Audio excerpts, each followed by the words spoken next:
a single tiger or polar bear in my life, except at the zoo.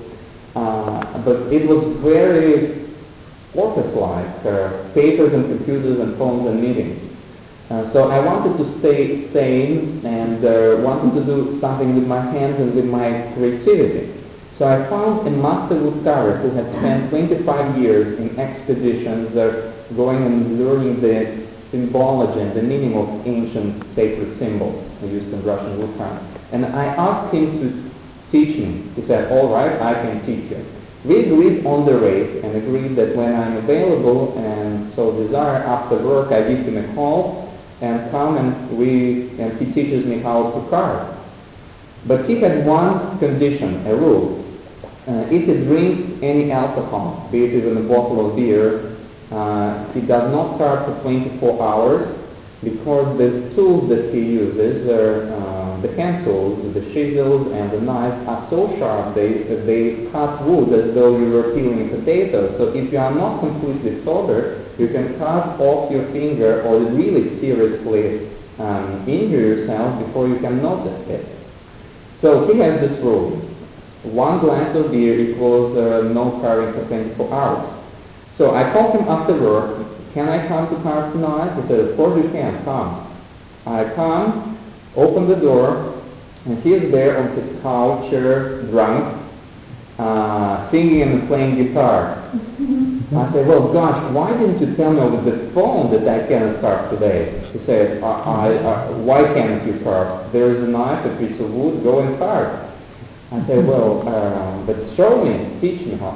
You take a piece of wood in your left hand, a knife in the right hand, and you carve it. Okay, for the next 2 hours I'm sitting there at the corner trying to carve a ladle and trying not to hurt myself too much. And he is there playing guitar and drinking more beer. And at the end of the day, he charges me for every minute that I spend there on my own trying to figure it out. And next time I thought I will be smarter. When I call him over the phone, I will be listening to the tone of his voice to determine whether he is all right or whether he had already drunk.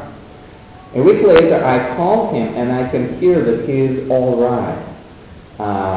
He is sober. I come, open the door, and no, he's not in carving. He's sitting there carving. I thought, gosh, at last I will start learning wood carving. The first thing he says, Leo, do you mind going and fetching me a bottle of beer? And I'm coming from work, wearing a nice suit with a tie, nice clothing, and like an executive in a non-profit organization. And he's sending me to bring him some beer. But okay, I'm stepping over my ego and thinking, all right, at least of course he will not drink this beer until we are done carving. So I bring him a case of beer, and the first thing he does, he opens the bottle and takes a sip right from the bottle. So no more carving this night. I'm sitting there and asking, well, at least tell me, do I do it the right way? Because, everybody's hands are different. Your hands are different from mine, so I do it one way, you will do it another way. There is no right and wrong. And at the end of the day, he charges me for every hour that I spend there. So a couple of weeks later, I rebelled and I said, I do not mind paying you 3 times the rate we agreed upon if only you were really teaching me. And he told me, Leo, you do not understand. This is part of the instruction. And this lasted for 6 months. For 6 months, I was doing nothing but carving on my own in the corner while he was drinking beer. And charging me for every hour that I was there. And I have seen many other apprentices coming and going just because they wanted to learn wood carving and not to watch him playing songs and singing. But after 6 months, something clicked. He saw that I was really motivated to do it, and I did not see him drunk ever since. He started working with me and showing me, and in 3 months I picked up his craft. In 3 months I was already able to carve anything myself without his supervision. And it was not intellectual, it was through apprenticeship and being in the presence. In my experience, this is what happens in all kinds of apprenticeships, both with other human beings and with nature. you should not be expecting that the moment you read Anastasia or any other inspirational books, there will be no challenges, there will be no mistakes. Everybody will be just progressing on its own, beautiful. There is always this testing process. Both nature tests us, how motivated we are. So it's very good when you are deciding what to do next, to give a try to this and that, to make your conclusions, then to move forward. But let it be your journey and not somebody else's experience superimposed onto yours. When I was presenting in Australia, I had a table with my DVDs and with the books, and the table next to mine was a lady who brought a pile of DVDs entitled Orgasmic Birth, about a midwife who experienced an orgasm during the delivery of her child, and she was so transformed by this experience, she wanted all other women to experience orgasm during their childbirth, which is a great concept. So I was watching what was there on the DVD as it was playing on the screen of a laptop, and because she was not filming her own delivery, she decided to film somebody else's, how it can happen with an orgasm. And there was a young couple attending to the birth of their child, and imagine yourself being a pregnant woman giving birth with the camera crew there and the midwives. I can hardly imagine this being an environment in which you wouldn't necessarily feel an orgasm while delivering your baby. But the woman who was there, you can tell that she would probably rather be left alone. It's such an intense experience. But because of the presence of the midwife and the film crew that are filming the documentary on orgasmic birth, she's trying to act as though she were experiencing an orgasm. And it is very graphic. And you know, this, when I was watching it, I got, gosh, it is an example of when an excellent idea, when you try to force it onto yourself and take somebody else's experience and impose it on yourself, just turns into something ridiculous or the opposite. So I really encourage you to walk on your journey. It's great to have inspiration from a source, but it should still be your journey, not somebody else's. And I do believe that one of the first steps in switching our mind from all this preoccupation with the darkness and with the doom and gloom to something more positive. And I believe that what Anastasia suggested with the deep knee bands is one of the most powerful tools of disengaging our mind from the system towards something more beautiful and more creative.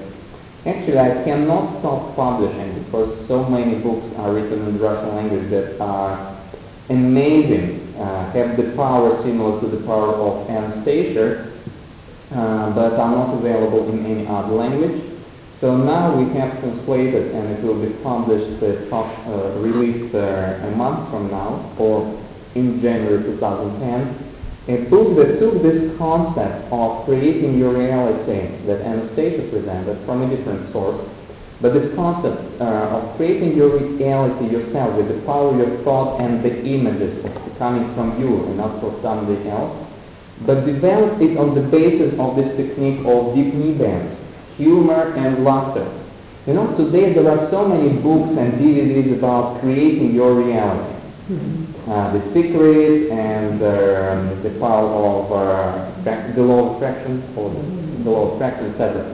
But many of the authors give you the tools how to achieve something without spending any time on either discussing what it is that you would really want to achieve. And then this whole approach of manifesting your reality is usually very technological. It's like pushing the button of the computer and here's a new BMW. And you're paying bills for this BMW for the next 10 years, but never mind. So it's the approach of pushing buttons. You imagine something and feel it materialize. Anastasia's approach is more organic. To me, I see it as planting seeds. You start growing and progressing, not when you push the button, but when you align your vessel, your boat, with the stream, with the flow. In the Russian language, the meaning of the word Slavic, which gave a name to the whole people, Slavic. Means with, and lava in Russian means flow. This is why lava means lava flowing from the volcano, the flow. So Slavic, Slava, literally means being with the flow. This was the key to manifesting your reality. Not just imagining a new BMW, but tuning into the flow of the universe. This is when everything starts happening harmoniously. But our mind is really programmed in our society to see the negative. You drive in the car and you see a squirrel or another small creature killed by the vehicles. And you feel sorry for the squirrel that was killed by the car. How can you not feel sorry? But we see one dead squirrel with our eyes, but we do not see 1,000 living squirrels who crossed the road right here without being killed by the car. So now it takes a lot of self-discipline to realize that we need to be looking with something else beyond our physical side to be able to see the 1,000 living squirrels. I do not have TV at home, I do not read newspapers, I do not read online news, either mainstream or alternative. But when I travel, you cannot escape screens at the airports with either BBC or CNN news. And what I noticed, they are telling you about the 8% unemployment rate. And it was like a big problem, a recession. Well, to me what it says, that if there is an 8% unemployment rate, that means that despite all recession, there is still a 92% employment rate. They are telling you about like millions of people in America who lost their homes in foreclosures, without telling you about tens of millions who have not lost homes in foreclosures. Yesterday I received an email from a business partner who was supposed to go to Ukraine, and now he wants to cancel his flight because of the plague in Ukraine, the flu outbreak. Well, I looked at the statistics, and what they reported in the media is that 300 people died of flu in Ukraine over the past weeks. Well, of course, a lot of human death, and it's very sad. But when you look at the statistic that's even out there on the official websites of the Ministry of Health of Ukraine in the Russian and Ukrainian languages, and that was not reported in the Western media, you see that of those who were hospitalized, 48,000 people were already released from the hospital cured. So not 300 deaths were reported in the media, and 48,000 cures were not. So it really creates an impression of a new plague coming. People are dying out. But it's not, as long as you can see the bigger picture and not just the negative side of it. So, doing it all by discipline is a very boring thing. Life should be something more than just discipline of seeing the invisible squirrels. So this other book that we translated is called The Art of Soaring, and it presents a very simple techniques that are so practical, and I tested them before I committed to translating the book and verified that for me at least they work 100%. And this is how it works. I will share it with you, and if you feel inclined you can start applying it to any kind of situations right away.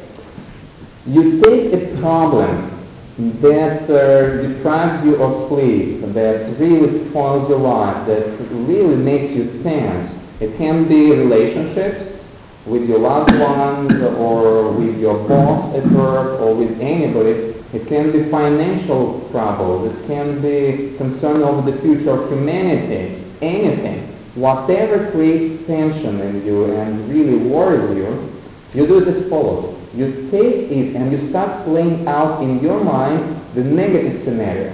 The negative scenario, but you play it out until it comes to to an absurdity. Let's take like financial concerns as an example. You are behind on your mortgage payments, and you're really stressed out because of that. So you start playing it out in your mind as follows. Okay, this month I won't be able to make a payment on time